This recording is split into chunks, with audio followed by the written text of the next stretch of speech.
जय हिंद दोस्तों, मैं आर के रिवाइज प्लस पे आप सभी का स्वागत करता हूं। तो दोस्तों, आज के क्लास में हम लोग देखेंगे व्याकरण से संबंधित बातें। क्या हम लोग देखेंगे? हिंदी व्याकरण। हिंदी व्याकरण में हम लोग देखेंगे कि व्याकरण कहते किसे हैं। व्याकरण वह शास्त्र या पुस्तक है जो भाषा की शुद्ध रूप से पहचान कराए। क्या? व्याकरण वह शास्त्र या पुस्तक है जो भाषा की शुद्ध रूप से पहचान कराए, जैसे शुद्ध पढ़ना, शुद्ध उच्चारण करना और शुद्ध लिखने के लिए भाषा के कुछ आवश्यक नियमों की जानकारी दे।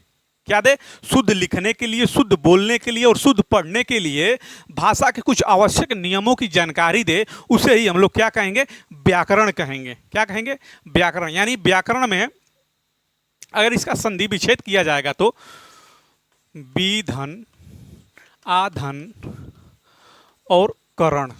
इसका संधि विच्छेद क्या होगा?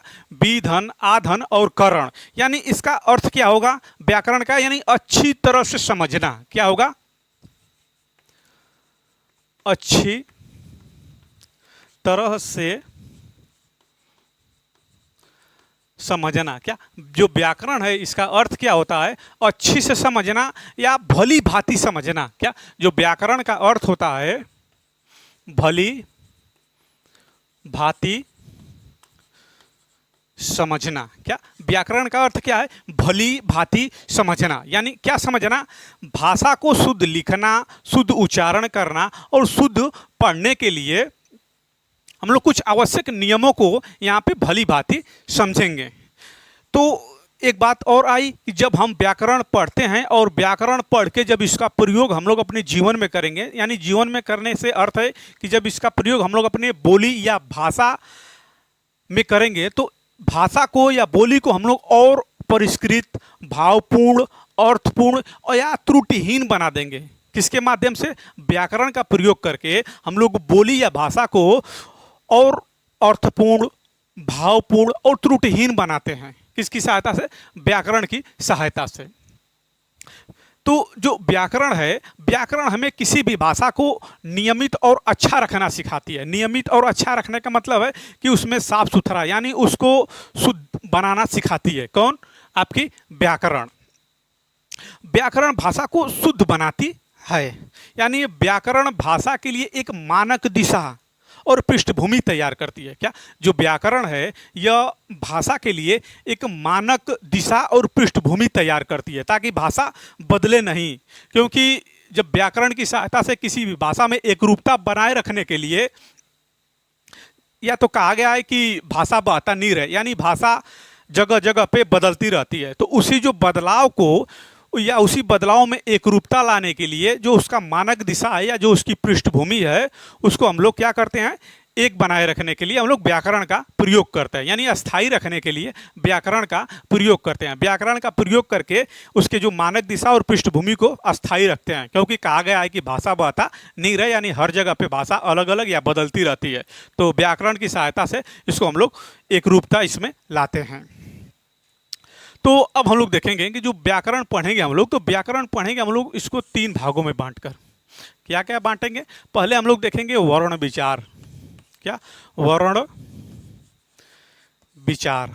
वर्ण विचार के बाद आगे देखेंगे हम लोग शब्द विचार।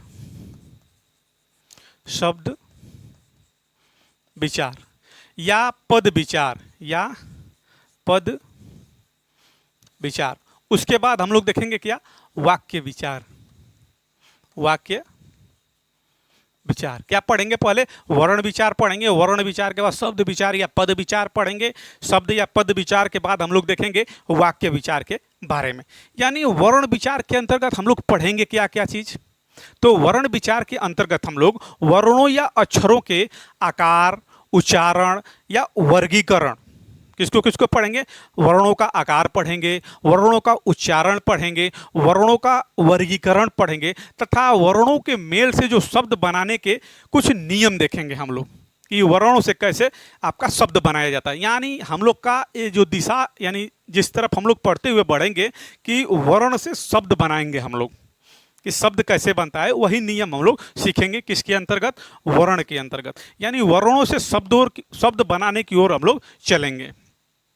फिर जब शब्द बन जाएगा तो शब्द विचार के अंतर्गत हम लोग देखेंगे, या पद विचार के अंतर्गत जो व्युत्पत्ति या शब्द के भेद या शब्द शक्ति या रूप या संरचना आदि के संबंध में हम लोग विचार विवेचना करेंगे। जैसे आपका जो शब्द के भेद होंगे, तो शब्द के भेद आपका एक हो जाएगा सार्थक शब्द, और एक हो जाएगा निरर्थक शब्द। निरर्थक शब्द, तो जो निरर्थक शब्द है, तो जो सार्थक शब्द को हम लोग देखेंगे। जब सार्थक शब्द को बांटेंगे तो एक विकारी आएगा और एक क्या आएगा, अविकारी आएगा, अविकारी शब्द।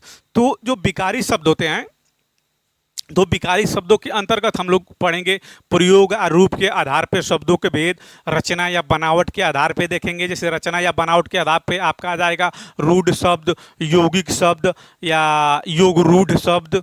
फिर उसके बाद उत्पत्ति के आधार पर हम लोग देखेंगे तत्सम, तत्भव, देशज शब्द, विदेशज शब्द, यह सब हम लोग देखेंगे। और जो विकारी शब्द हैं, विकारी शब्द में हम लोग देखेंगे प्रयोग या रूप के आधार पर जो शब्दों को देखेंगे।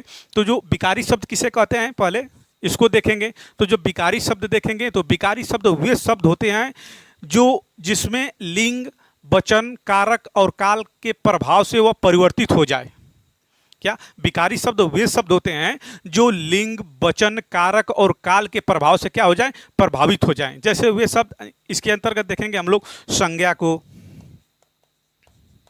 सर्वनाम को, क्या संज्ञा देखेंगे, सर्वनाम देखेंगे, विशेषण देखेंगे। उसके बाद क्या देखेंगे हम लोग, क्रिया को देखेंगे। क्या क्या देखेंगे, संज्ञा को देखेंगे, सर्वनाम को देखेंगे, विशेषण को देखेंगे और क्रिया को देखेंगे। फिर जो आपका अविकारी शब्द है, अविकारी शब्द के अंतर्गत हम लोग देखेंगे आपका, यानी अविकारी शब्द वे शब्द होते हैं जिनमें लिंग, वचन, कारक और काल के अनुसार, यानी जब इसका प्रभाव इस शब्द के ऊपर नहीं पड़ता है। क्या जो अविकारी शब्द होते हैं वे शब्द लिंग, वचन, कारक और काल के प्रभाव से परिवर्तित नहीं होते हैं। वैसे शब्दों को हम लोग क्या, कौन सा शब्द बोलेंगे, अविकारी शब्द बोलेंगे। अविकारी शब्द को ही हम लोग अव्यय शब्द बोलते हैं। क्या अव्यय शब्द बोलते हैं किसको, अविकारी शब्द को। यानी क्रिया विशेषण, इसमें पढ़ेंगे हम लोग क्रिया विशेषण। क्या क्रिया विशेषण देखेंगे, समुच्चय बोधक देखेंगे, समुच्चय बोधक, क्या क्रिया विशेषण देखेंगे, समुच्चय बोधक देखेंगे। उसके बाद विस्मयादि बोधक देखेंगे। क्या विस्मयादि बोधक क्या देखेंगे हम लोग, विस्मयादि बोधक, और उसके बाद संबंध बोधक देखेंगे। यानी ये चार शब्द हम लोग इसको किसमें देखेंगे, अविकारी शब्द में देखेंगे। फिर उसके बाद हम लोग देखेंगे, आएंगे आपका वाक्य विचार के अंतर्गत। जब वाक्य विचार हम लोग पढ़ेंगे तो वाक्य विन्यास के अंतर्गत हम लोग देखेंगे वाक्य की रचना, वाक्य के भेद तथा उनके संबंध देखेंगे, तथा वाक्यों का निर्माण देखेंगे, तथा विराम चिन्ह आदि पर हम लोग विचार करेंगे। किसके अंतर्गत, वाक्य के अंतर्गत।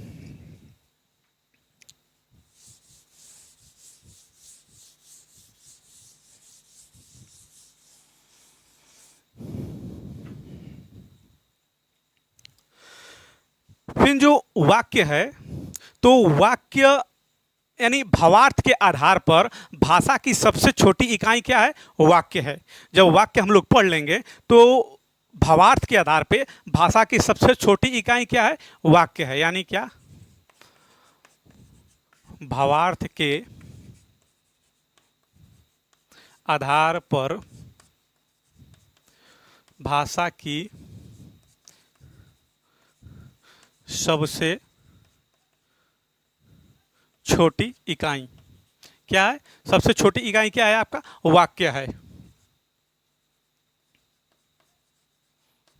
क्या है आपका, वाक्य। यानी भावार्थ के आधार पे भाषा की सबसे छोटी इकाई वाक्य है। यानी भाषा की सबसे सार्थक इकाई क्या है, वाक्य है। क्या भाषा की सबसे सार्थक इकाई वाक्य, क्या भाषा की सबसे सार्थक इकाई वाक्य, और वाक्य से छोटी जो सार्थक इकाई है, क्या भाषा की सबसे सार्थक इकाई वाक्य, वाक्य से छोटी सार्थक इकाई उपवाक्य।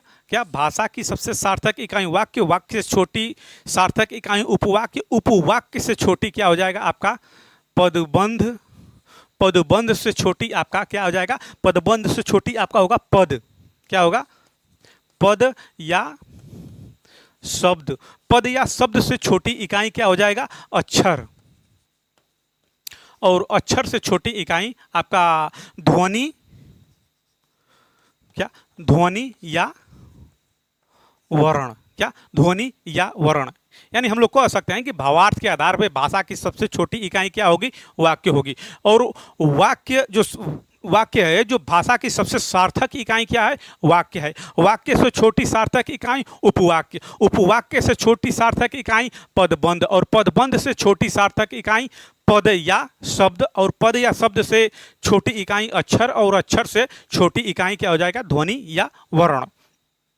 तो जो यह क्रम चलता है आपका वर्ण से वाक्य बनाने तक का, क्या जो यह क्रम है वर्ण से वाक्य बनाने तक का, इसका हम लोग थोड़ा परिचय देखेंगे। यही है हमारा मूल। कैसे, पहले हम लोग वर्ण देखेंगे, फिर ध्वनि देखेंगे, फिर उसके बाद ध्वनि से अक्षर देखेंगे, अक्षर से हम लोग शब्द बनाएंगे, शब्द से क्या बनेगा पद बनेगा, पद से हम लोग पदबंध बनाएंगे, पदबंध से क्या बनाएंगे उपवाक्य बनाएंगे, और फिर उपवाक्य से क्या हम लोग बनाएंगे वाक्य बनाएंगे। लेकिन यहाँ पे इस क्लास में हम लोग इसका संक्षिप्त परिचय देख लेते हैं। क्या देखेंगे इसका हम लोग संक्षिप्त परिचय। तो पहले हम लोग देखेंगे कि वर्ण किसे कहते हैं। क्या हम लोग देखेंगे इस क्लास में कि वर्ण किसे कहते हैं। यानी वर्ण विचार के अंतर्गत वर्ण वह क्या वर्ण भाषा की वह लघुत्तम न्यूनतम सूक्ष्मतम इकाई है जिसके टुकड़े न हो सके। क्या क्या हम लोग देखेंगे वर्ण भाषा की वह लघुत्तम सूक्ष्मतम या न्यूनतम इकाई है। क्या हम लोग देखेंगे लघुत्तम सूक्ष्मतम, क्या लघुत्तम सूक्ष्मतम या न्यूनतम इकाई क्या है वर्ण है जिसके और टुकड़े न हो। क्या वर्ण का मतलब यह भाषा की सबसे छोटी इकाई या न्यूनतम इकाई या सूक्ष्मतम इकाई है जिसका और टुकड़े न हो, या हम लोग कहेंगे कि मुख से निकली ध्वनियों को लिखित रूप देना ही वर्ण कहलाता है। यानी इसको हम लोग जैसे देखेंगे आपका क ख और ग, यह क्या है वर्ण है क्योंकि भाषा की सबसे छोटी इकाई है, इसका और टुकड़ा नहीं होगा। अगर क होता तो इसका टुकड़ा हो जाता है क्योंकि क और प्लस ओ से मिलकर बना होता है क्या क, लेकिन यह क्या है इसके अंतर इसके नीचे हलंत लगा है, इसलिए यह क्या है सबसे छोटी इकाई है। अब हम लोग देखेंगे दूसरे नंबर पे क्या है आपका ध्वनि। क्या है दूसरे नंबर पे ध्वनि। किसको देखेंगे हम लोग ध्वनि को देखेंगे। तो ध्वनि कहते किसे, ध्वनि है जो आपकी शब्दों की आधारशिला है। क्या जो ध्वनि है ये शब्दों की आधारशिला है जिसके बिना शब्द की कल्पना ही नहीं की जा सकती है। क्या जो ध्वनि है यह शब्दों की आधारशिला है, यानी इसके बिना शब्द की कल्पना हम लोग नहीं कर सकते हैं। यानी मुख के विभिन्न हिस्सों या उच्चारण स्थानों से जो वर्ण या वर्णों के समूह उच्चारित होते हैं उसे हम लोग क्या कहते हैं, उसे ही हम लोग ध्वनि कहते हैं। यानी हमारे मुख से जो वर्ण या वर्णों का समूह उच्चारित होता है और जो उच्चारित होता है उसे ही हम लोग क्या कहते हैं ध्वनि कहते हैं। यानी ध्वनि दो प्रकार की होती है। क्या पहली होगी सार्थक और एक होगी निरर्थक। क्या एक ध्वनि सार्थक होगी और एक ध्वनि निरर्थक होगी।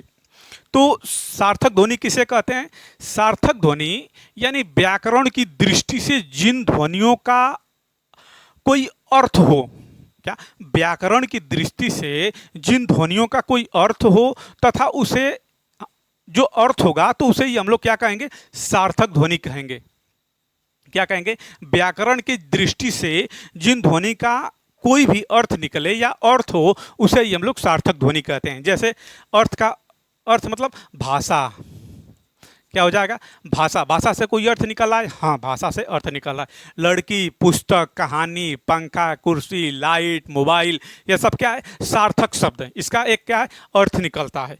और निरर्थक शब्द निरर्थक शब्द वे शब्द होते हैं जिस ध्वनियों का कोई अर्थ न निकले। क्या जो निरर्थक शब्द होते हैं इसका कोई क्या होता है, जो निरर्थक ध्वनियाँ होती हैं इसका कोई अर्थ नहीं होता है, और सार्थक ध्वनियों का अर्थ होता है और निरर्थक ध्वनियों का अर्थ नहीं होता है।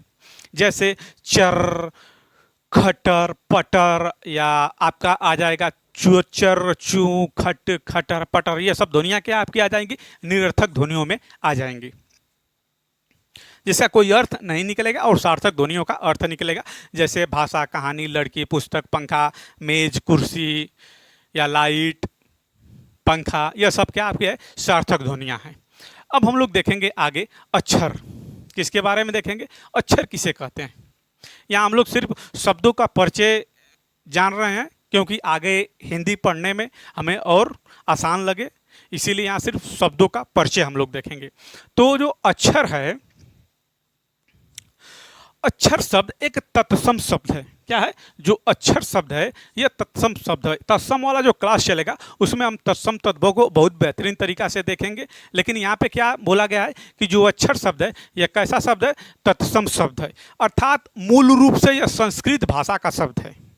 जो अक्षर है यह मूल रूप से संस्कृत भाषा का शब्द है और यह दो शब्दों से मिलकर बना है। क्या, जो अक्षर है यह दो शब्दों से मिलकर बना है। क्या बना है, एक अ धातु, क्या जो बना है आपका एक अ धातु का उपसर्ग लगा है, और एक क्या है, क्षर, क्षर प्रत्यय, क्या बोलेंगे इसको हम लोग, क्षर। क्षर का मतलब जिसे नष्ट न किया जाए, यानी जिसे नष्ट किया जा सके। क्षर का मतलब हो जाएगा जिसे नष्ट किया जा सके, और अ का मतलब अ उपधातु है, यानी इसका अर्थ क्या होगा, जो अक्षर है इसका अर्थ होगा जिसे नष्ट न किया जा सके, यानी अनस्वर। क्या, अनस्वर, क्या जो इसका अर्थ क्या होगा, अनस्वर। क्या, अनस्वर, यानी जिसको नष्ट न किया जा सके उसे हम लोग क्या कहेंगे, अक्षर कहेंगे। यानी जिसका क्षरण न हो उसे हम लोग क्या कहेंगे, अक्षर कहेंगे। क्या कहेंगे, अक्षर। यानी जो स्थिर रहे, दृढ़ रहे, वह क्या है, अक्षर है, क्योंकि वर्णों का विनाश नहीं होता है। अतः वर्णमाला के सभी वर्ण क्या हैं, आपके अक्षर हैं। क्या, जो वर्णमाला के सभी वर्ण हैं या क्या हैं, अक्षर हैं, क्योंकि इनका विनाश नहीं होता है। अब हम लोग आगे देखेंगे आपका शब्द। शब्द से पहले हम लोग देख लेते हैं कि लिपि किसे कहते हैं। क्या देखेंगे हम लोग, लिपि। तो प्रत्येक भाषा को लिखने के लिए किसी न किसी चिन्ह की आवश्यकता होती है। क्या हम लोग देखेंगे, आइए यहाँ पे थोड़ा देख लेते हैं लिपि। लिपि को जानकर हम लोग थोड़ा आगे बढ़ेंगे, क्योंकि लिपि का और हलंत का यहाँ पे उपयोग होगा, तो इसको पहले ही हम लोग इस शब्दों से परिचित हो जाएं। तो लिपि शब्द है, लिपि कहते किसे हैं, लिपि प्रत्येक भाषा को लिखने के लिए किसी न किसी चिन्ह की आवश्यकता होती है। जैसे हिंदी भाषा या देवनागरी की भाषा को लिखने के लिए भी किसी न किसी चिन्ह की आवश्यकता होती है। उन्हीं चिन्हों को हम लोग क्या कहेंगे, लिपि कहेंगे। यानी किसी भी भाषा को लिखने के लिए किसी चिन्ह की आवश्यकता होती है, जो चिन्ह है उसी को हम लोग लिपि कहते हैं। जैसे क्योंकि जो चिन्ह है यह क्या किस लिपि के अंतर आता है, देवनागरी लिपि के अंतर्गत आता है। यानी जो देवनागरी के अंतर्गत कौन कौन से आते हैं बस आपका, तो देवनागरी, देवनागरी के अंतर्गत आपका आ जाएगा हिंदी, संस्कृत, गुजराती, मराठी, नेपाली। कौन कौन सा, संस्कृत, हिंदी, गुजराती, कौन कौन सा, संस्कृत, हिंदी, गुजराती, मराठी और आपका नेपाली। यह क्या आ जाएगा आपका, देवनागरी लिपि के अंतर्गत। जो देवनागरी लिपि है कहाँ से आई है, ब्राह्मी लिपि से निकलकर, यानी ब्राह्मी लिपि से इसका जन्म हुआ, किसका, देवनागरी लिपि का। हर एक लिपि का अपना एक चिन्ह होता है। क्या, हर एक लिपि का चिन्ह होता है। जैसे आपका हिंदी, हिंदी भाषा का चिन्ह क्या हो गया, क, ख, ग, घ, ऐसे ऐसे चलते चलते चलेगा। इसका क्या चिन्ह है, क, ख, ग, घ। और जो आपका अंग्रेजी भाषा है, अंग्रेजी भाषा का चिन्ह क्या है, ए, बी, सी, डी, ई। क्या, अंग्रेजी भाषा का भी अलग अलग चिन्ह है। तो जो हिंदी भाषा है किस भाषा में, यानी देवनागरी लिपि में लिखी जाती है क्या, हिंदी। और अंग्रेजी किस लिपि में लिखी जाती है, आपका रोमन लिपि में लिखी जाती है। क्या, जो अंग्रेजी है वह रोमन लिपि में लिखी जाती है। और उर्दू किस लिपि में लिखी जाती है, तो उर्दू आपका फारसी लिपि में लिखी जाती है। यानी देवनागरी लिपि का जो अंतिम व्यंजन होता है वो कौन सा होता है? ज्ञ होता है। क्या देवनागरी लिपि का अंतिम व्यंजन ज्ञ होता है। और आपका हिंदी वर्णमाला का जो अंतिम वर्ण होता है वह क्या है? ह है। क्या है? ह है। अब हम लोग देखेंगे कि हलंत किसे कहते हैं। देवनागरी लिपि लिपि के बारे में आप लोग जान गए कि लिपि क्या होती है। लिपि यानी किसी भी भाषा को लिखने के लिए एक चिन्ह की आवश्यकता होती है, उसी चिन्ह को हम लोग क्या कहेंगे? लिपि कहेंगे। और हर एक लिपि का अपना अपना चिन्ह होता है। जैसे हिंदी का चिन्ह हो गया क ख ग घ अ अंग, और अंग्रेजी लिपि का चिन्ह हो गया ABCD, यानी जैसे आपका हिंदी लिपि का चिन्ह हो गया, उसके बाद जो अंग्रेजी लिपि का यह सब चिन्ह हो गया।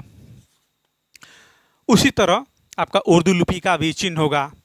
और हर एक लिपि को लिखने का जो अपना क्रम होता है, जैसे आपका जब हिंदी को लिखा जाएगा तो क वर्ग यानी क ख ग घ अंगा, च वर्ग में च छ ज झ, फिर ट वर्ग त वर्ग प वर्ग करके लिखा जाता है, क्योंकि हर एक लिपि का जो अपना अपना क्रम होता है। तो लिपि के बारे में आप लोग समझ गए होंगे। अब हम लोग देखते हैं आगे आपका हलंत किसे कहते हैं। क्या हम लोग देखेंगे? हलंत। क्या हम लोग देखेंगे? हलंत किसे कहते हैं। तो प्रत्येक जो वर्ण हैं स्वर के सहायता से बोले जाते हैं। हलंत में हम देखेंगे, क्या देखेंगे कि जो प्रत्येक वर्ण है वह स्वरों की सहायता से बोला जाता है। जब व्यंजन को स्वर से अलग कर दिया जाए, यानी कहने का मतलब कि जो प्रत्येक आपका वर्ण है, जैसे क है, यह किसकी सहायता से बोला जा रहा है? स्वर की सहायता से, यानी इसमें क्या अस्वर लगा है। तो क्या जो प्रत्येक वर्ण है या स्वरों की सहायता से बोले जाते हैं। जब स्वर को अलग कर दिया जाता है, क्या जब इसमें से स्वर को हटा लेंगे तो क्या क प्लस अ करेंगे तो इसके नीचे एक तिरछी लाइन खींचेंगे, यानी तिरछी रेखा खींचेंगे, यानी इसके अधूरेपन को, जो अ निकाला जा रहा है उसी अ को जब निकालेंगे तो इसको के अधूरेपन को दर्शाने के लिए इसके नीचे क्या एक तिरछी रेखा खींची जाती है। उसी तिरछी रेखा को हम लोग क्या कहते हैं? हलंत कहते हैं। क्या जो ये तिरछी रेखा खींची गई है, इसी तिरछी रेखा को हम लोग कहेंगे क्या? हलंत कहेंगे। तो हलंत आप लोगों को समझ में आ गया, क्योंकि जब किसी वर्ण से स्वर को अलग किया जाएगा तो उस स्वर के अधूरेपन को दर्शाने के लिए हम लोग उसके नीचे एक तिरछी रेखा खींचेंगे। उसी तिरछी रेखा को हम लोग क्या बोलेंगे? हलंत बोलेंगे। अब हम लोग चलते हैं अपने टॉपिक पे आगे। शब्द किसे कहते हैं?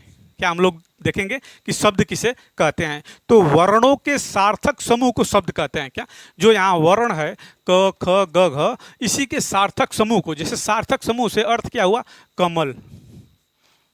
कमल क्या है? एक सार्थक समूह, यानी क का समूह है, म का और ल का। क्या क वर्ण, म वर्ण और ल वर्ण से मिलकर क्या बना है? आपका कमल बना है।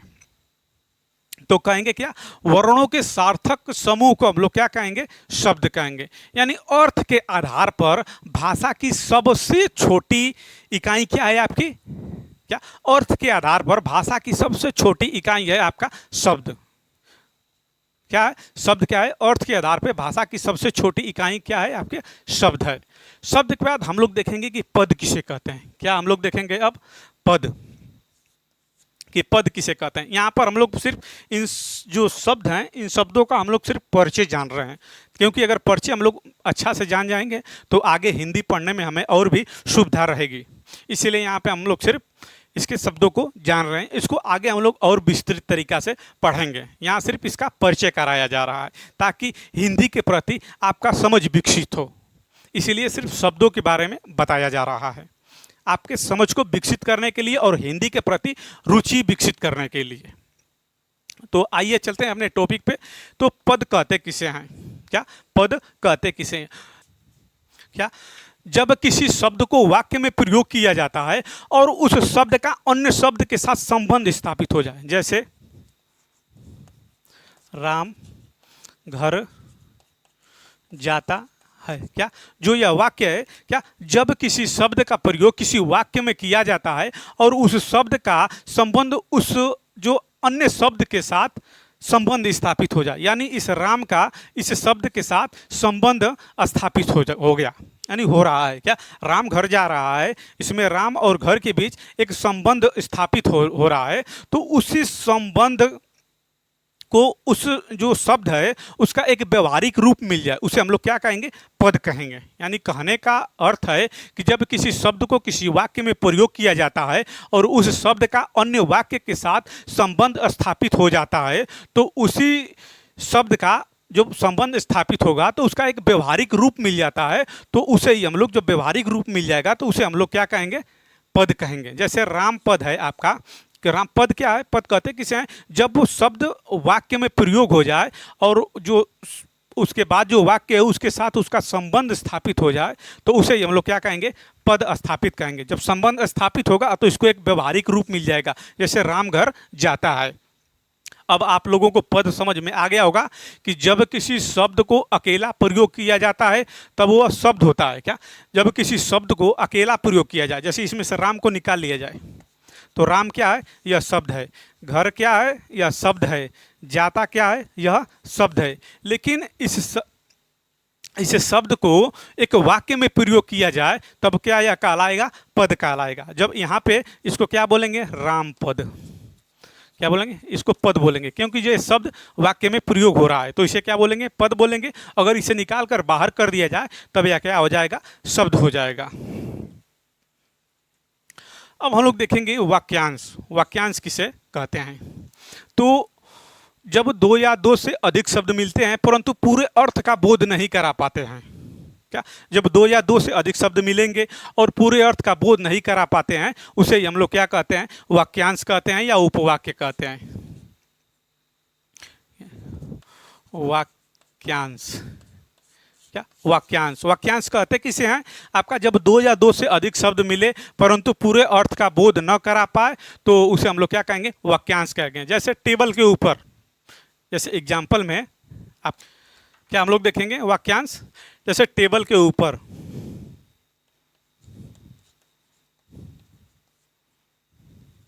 क्या टेबल के ऊपर, या पूरे अर्थ का बोध नहीं करा पा रहा है। या हम बोलेंगे कि खिड़की के पास, पढ़ने के लिए, सोने के लिए दौड़ रहा है, लिख रहा है, पढ़ रहा है, क्या पढ़ रहा है पता नहीं है। यानी पूरे जो आपका, और यानी पूरे जो शब्द मिल रहे हैं ये पूरे अर्थ का बोध नहीं करा पा रहे हैं, इसीलिए क्या बोलेंगे, इसे वाक्यांश बोलेंगे।